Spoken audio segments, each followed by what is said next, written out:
A gente segue de olho na pauta da anistia, o projeto da anistia, que deve ser votado na Câmara de Vereadores nas próximas semanas. Aliás, Câmara dos Deputados, não de vereadores. Porém, qual o projeto, Stout? Qual o texto? Ninguém sabe. Ninguém sabe. Ontem a Câmara dos Deputados votou a urgência do projeto, porém sem ter um projeto pronto. Hoje, o presidente da Câmara, o deputado Hugo Mota,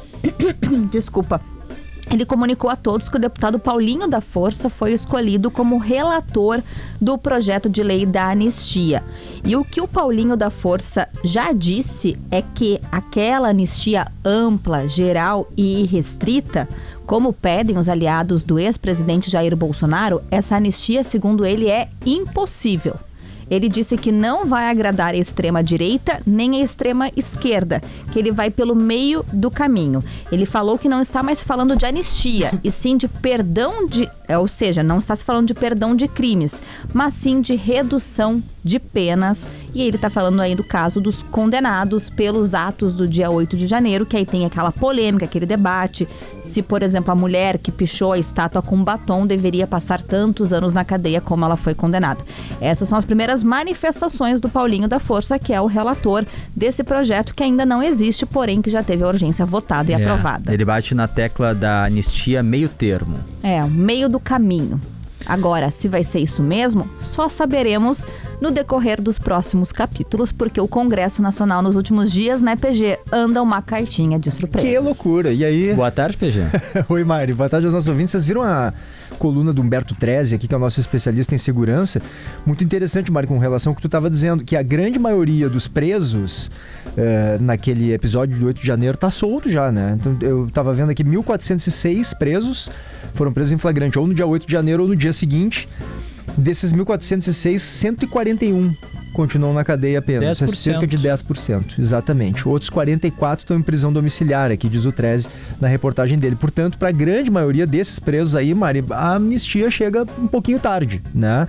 Embora, claro, né, Stout, eles possam estar enfrentando alguns outros processos, envolve algum tipo de apresentação à justiça, medidas claro, isso cautelares, tudo. Perfeito, Maria, né? Isso que eu queria dizer. Tornozeleira eletrônica, impossibilidade de sair do país, essas coisas assim que acontecem. Essas medidas eles deixariam, claro, de cumprir caso a anistia seja aprovada em Brasília. Mas tu traz um ponto importante, fica claro que o Congresso não trouxe esse tema à tona agora por causa dessas pessoas. Perfeito. E sim por causa do ex-presidente Jair Bolsonaro.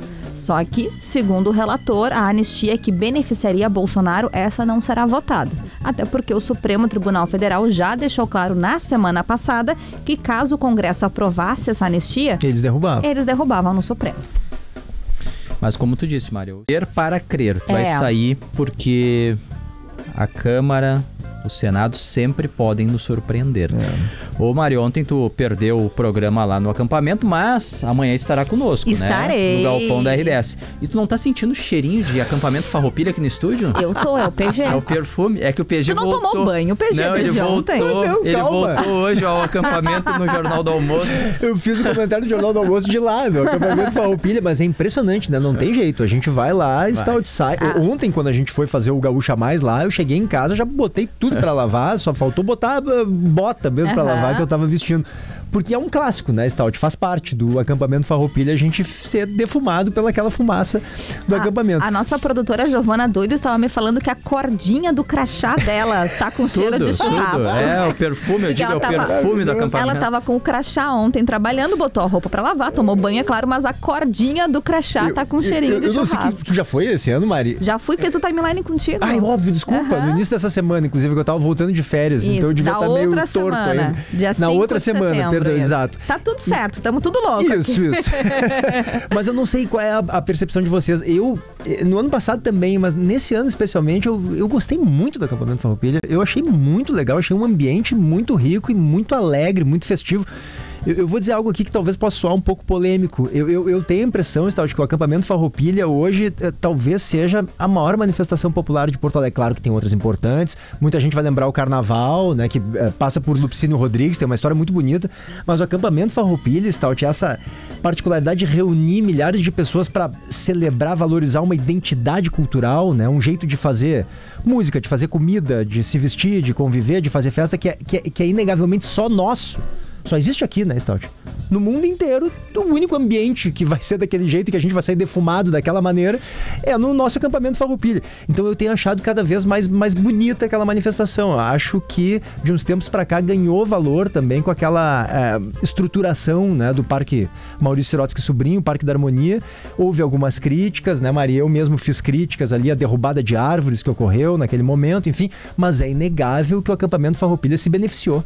E tá melhor estruturado, tá mais bonito. Pode ser que alguém muito. diga que tá menos raiz, né? Porque agora tem calçamentos. Mas eu, particularmente, prefiro, tá? Pô, e mais acessível, né, Mari? Porque se torna mais acessível. A gente tá falando de acessibilidade mesmo, de pessoas que têm mobilidade reduzida, de cadeirantes, ou de mulheres e pais, enfim, com crianças no carrinho, né? Agora que eu sou mãe, eu tenho uma filha de 2 anos, eu sei o quanto que o carrinho é um instrumento importante para famílias. Então, neste aspecto, Stout, né? Eu achei que foi um ponto muito positivo que a gente ganhou com essa concessão. Ontem mesmo eu vi uma mãe chegando com um filho numa cadeira de rodas e perguntando por segurança até onde ia o calçamento, que é até mais ou menos o local que ela ia visitar, porque realmente era assim uma criança que tinha muita necessidade ali, acho que, né, tinha alguma uma dificuldade bem grande, então ela não queria saculejar muito a cadeira. E sem contar para os shows, porque o espaço de shows no ano passado já estava assim, né? O palco é centralizado, então as pessoas, elas em 360 no palco podem ficar assistindo, dá bem mais gente do que nos espaços anteriores. E PG não é nenhum exagero, é o maior evento de Porto Alegre hoje. Primeiro, 21 dias, o tamanho daquela área ali, né? Que é uma área muito grande, só em Piquete são 236. Sem contar os outros espaços. E a quantidade de pessoas. E a projeção de mais de 2 milhões de visitantes no período. Só domingo passado a expectativa era 100 mil pessoas. Poxa, num dia só é muita gente. São 2 estádios de Porto Alegre cheia, como se lotasse Beira-Rio e Arena num mesmo dia e botasse dentro do parque. É verdade. Não, é impressionante, tá muito legal. E nós vamos voltar amanhã. Que é o melhor ainda, né? Não é só jogo de futebol, né? É uma arena, um Beira-Rio, é com churrasco. E quem vai não tem como mentir. Quem vai não tem como... Não passei lá. Então tá trabalhando na churrascaria. Eu não sinto o meu cheiro, mas tá todo mundo que passa por mim dizendo, foi no acampamento. Vamos para as ruas. Ian Tâmbara, o aniversariante de hoje. Primeiro, parabéns, Ian. Boa tarde. Opa, muito obrigado. Obrigado, Stout. Tô chegando perto dos 30, né? Mas falta mais um aninho ainda. Vamos devagar, né? Parabéns, Ian. Tudo de bom, viu? Muito sucesso. Ian. Obrigado. Menino. O bolinho eu vou ficar devendo pra vocês depois, mas depois a gente conversa, a gente resolve essa situação. Vai ficar pra mim só e pro Gelson que tá me acompanhando aqui, meu aliado hoje na direção pelas ruas. Gente, tem alguns alertas importantes no trânsito. Primeiro, até começar por que os ouvintes estão enviando pra gente. Tem uma ocorrência de um incêndio sendo atendida na Juca Batista, lá no bairro Ípica, aqui em Porto Alegre.